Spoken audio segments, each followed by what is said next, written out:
विजय बंधु जी, बीजेपी के पार्ट पर आचार संहिता के दौर में अब इससे ज्यादा तो कुछ हो भी नहीं सकता यूपी में कि वचन ही दिया जा सकता है।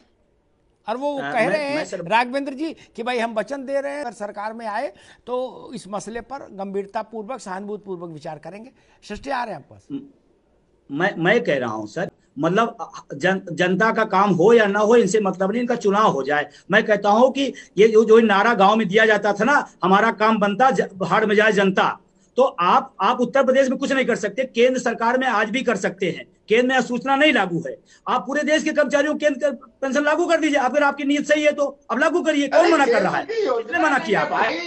उत्तर प्रदेश की बात आप कर रहे हैं, मैं उत्तर प्रदेश का प्रवक्ता हूं। प्रधानमंत्री जी वोट मांगने कहाँ आ रहे हैं? देश का कैबिनेट मिनिस्टर वोट मांगने कहाँ आ रहा? देश का प्रधानमंत्री वोट मांगने कहाँ आ रहा? उत्तर प्रदेश से वोट मांगा जा रहा है, नहीं लग रहा?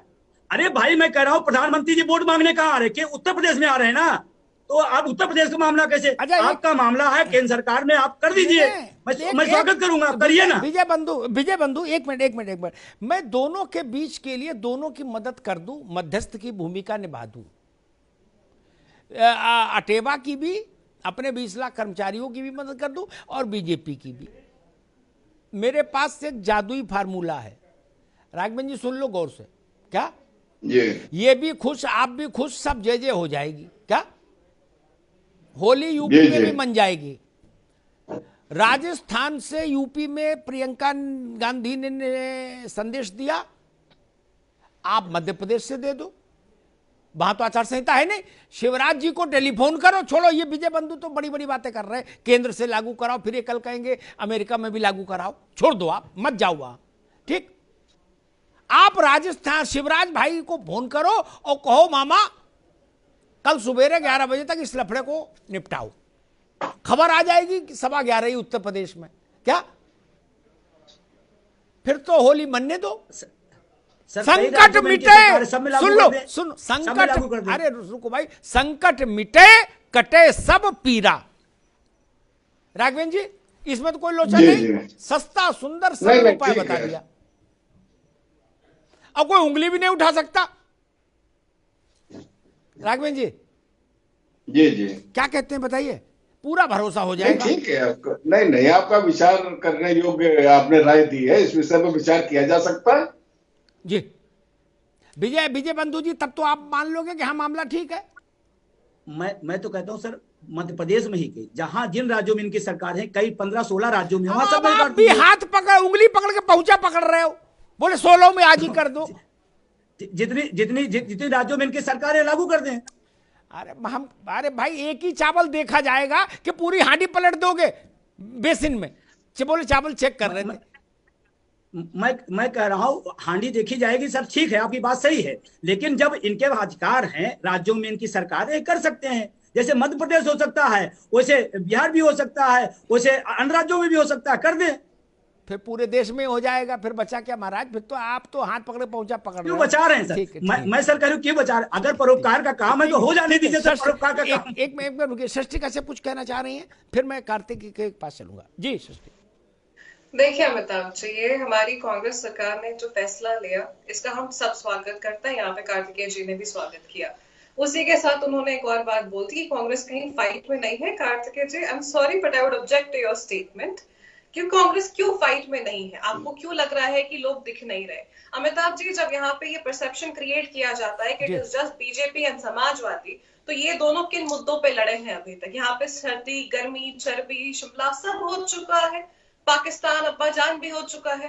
कांग्रेस पार्टी ने यहाँ पे जनता के बीच जाके जनसंवाद करके उन लोगों के मुद्दे उठाए, यहाँ पे बेरोजगारी के मुद्दे उठाए, यहाँ पे जो आम जनमानस से जुड़े मुद्दे वो उठाए, और उसका सीधा जीता जाता एग्जाम्पल था हमारी चुनावी रैलियों में जो भीड़ आई है प्रियंका गांधी जी के साथ। वो भीड़ जो खड़ी हुई है वो एग्जाम्पल दिखाता है कि उत्तर प्रदेश की जनता जुड़ रही है। तो प्लीज कार्तिकेय जी, ये परसेप्शन क्रिएट करना बंद करिए, क्योंकि आप लोग जो है, विपक्षी पार्टियां बाकी जो है, ये मुद्दों पे, जनता के मुद्दों पे तो आप लड़ नहीं रहे, क्योंकि जनता के मुद्दों पे लड़ते तो ये नहीं कहते कि 80-20 हो जाएगा, शमशान कब्रिस्तान हो जाएगा।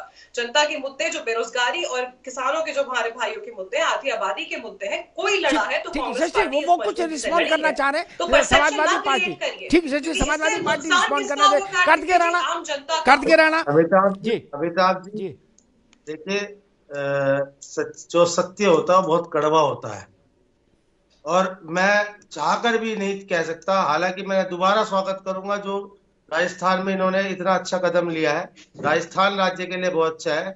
अगर ये लोग कहीं ना कहीं फाइट में होते तो इसका लाभ पूरे उत्तर प्रदेश को मिलता। अब आ जाइए भारतीय जनता पार्टी की बात पे, मैं एक बात कहना चाहता हूं। देखिए, अगर इनकी मंशा होती, इनकी नियत होती, तो ये घोषणा पत्र में उसे कहीं ना कहीं उसे जगह देते। और एक ऐसी पार्टी जो वादा करती है, जो 15 लाख का वादा करती है, बाद में बोल देती है कि ये एक जुमला था, वो घोषणा पत्र में तो आपका उस चीज को इंक्लूड कर ही नहीं रहा है। और साथ में उनके प्रवक्ता ये बोलते हैं कि इस पे विचार कर जाएगा, तो फिर विचार तो कोई वो नहीं बैठता। आप और कांग्रेस मिले जुले नहीं हो क्या? और अखिलेश यादव और आप लोग प्रत्याशी के सामने कांग्रेस से पिछले 5 साल का जो मिसमैनेजमेंट है पूरे प्रदेश में देखा है। किसानों की क्या अवस्था है, किसानों के ऊपर इन लोगों ने गाड़ी चलाई है, कितनी कस्टोडियल डेथ हुई है, और स्मार्ट सिटी के नाम पे कितना पैसे गबन हुआ है, कितना भ्रष्टाचार हुआ है, वो हमें आप नगर निगमों में जाके देखिए उत्तर प्रदेश के। अरे कांग्रेस जी, आपके समय क्या होता था पता है क्या? इनकी बात पे पूरा देश कितने कपड़े घोटाले किए हैं उत्तर प्रदेश में चुनाव चल रहा है। उत्तर प्रदेश सुरक्षित था क्या? सरकारी कर्मचारी और प्रदेश की जनता कोई विश्वास नहीं करती है। ये लोग वे लोग हैं जो 15 लाख का वादा करते हैं, बाद में 5 किलो राशन में हमारी जनता को बेवकूफ बनाते हैं। राघवेंद्र जी और कांग्रेस की प्रवक्ता बैठी है, उनका मैं दोबारा माफी चाहूंगा। मैं आपको बिल्कुल सत्य बता रहा हूँ, आपको भी मालूम है कहीं ना कहीं, चूंकि चैनल पे बैठे हैं, पूरी दुनिया देख रही है, तो मैं उस बात पे बार नहीं जाना चाहता। आपको ये लोग झूठे लोग हैं। अगर समाजवादी पार्टी आप लोगों ने कितनों को बेरोजगारी बता दिया भाई? आप सियासी नहीं है, आप बेरोजगारी बता दिया। आपको चुनाव किसानों को पेंशन दी, तो जनता हमारे साथ है, हमारी फाइट में है। आप किसानों को पेंशन दी। तो मैं कहना चाहता था, मैंने कह दिया है कि ये लोग जो इनके बड़े नेता, जो प्रधानमंत्री और हमारे गृह मंत्री जो वादा करते हैं। हाँ, एक बात जरूर कहना चाहता हूं, अगर लैपटॉप चाहिए तो आप 12वीं के बाद इंटरमीडिएट जरूर कीजिएगा, आपको लैपटॉप वितरण जरूर कर सकते हैं। ठीक, राघवेंद्र जी कुछ कहना चाह रहे हैं, समय कम है। राघवेंद्र जी लैपटॉप पे बात करते हैं जी। ये एक शांतनु गुप्ता ने आरटीआई दाखिल की थी अहमदाबाद 2016 में, जिसके अनुसार 2012 से 2014 तक सपा सरकार थी। 14,81,000 1018 लैपटॉप खरीदे गए। इन्होंने लैपटॉप की चर्चा की इसलिए बता रहा हूँ जी।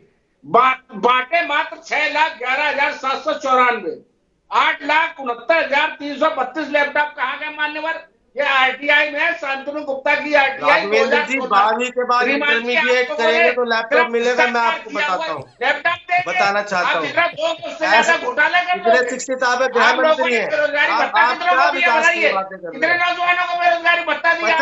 50,000 भर्ती हुआ दी, 50,000 कांस्टेबल की भर्ती की, बहुत सारी भ्रष्टाचार के डेट चल गई।